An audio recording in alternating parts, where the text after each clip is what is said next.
নমস্কাৰ ৰাইজ, আজি ভিডিঅ'টো বহুত ভাল লগা হ'বলৈ গৈ আছে। শেষলৈকে চাই থাকিব দেই। আপোনালোক যাবনে বাৰু মোৰ লগত? ব'লক যাওঁ। পিছে ৰাতিপুৱাৰ পৰা বৰষুণ এৰাই নাই। আমি যোনভাগ পবিত্ৰ স্থানলৈ গৈ আছোঁ, তাত মানুহৰ সমাগম বহুত হয়। চিনি পাইছেনে বাৰু? হয়, ঠিকেই ভাবিছে। নাজিৰাৰ এয়া অগ্নিনাভ মন্দিৰ। আজি নেৰানেপেৰা বৰষুণৰ কাৰণে হয়তো মানুহৰ সংখ্যা অলপ কমিছে। কিন্তু তথাপিও অলপ আছে, আজি যিহেতু শাওনৰ প্ৰথমটো দেওবাৰ। এয়া দেখিছেনে, সেৱা লোৱা, পানী ঢলা আৰু শৰাই দিয়া প্ৰত্যেকৰে স্থান বেলেগ বেলেগ। আজি বৰষুণ এৰাৰ নামেই লোৱা নাই। আমি যে তিতি একদম জুৰুলি জুপুৰি হ'লো আৰু।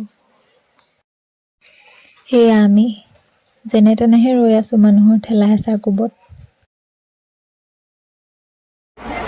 আপোনালোকে এনেকেই দৰ্শন কৰক দেই।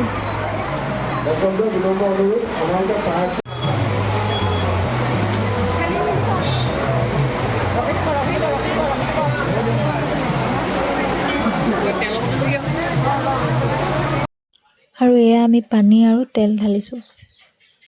পাছত ঘৰলৈ লৈ আহিবলৈও দিয়ে পানী আৰু তেল। এয়া বন্তি জ্বলাব পাৰি সেয়া তেলেৰে।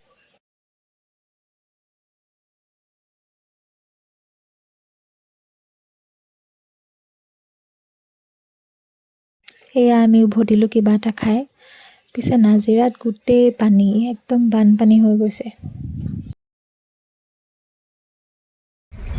এইজনী মই, গোটেই তিতি জুৰুলি জুপুৰি একদম মূৰ টিপটিপীয়া হৈ আছে, তাকে দেখুৱাই আছিলোঁ।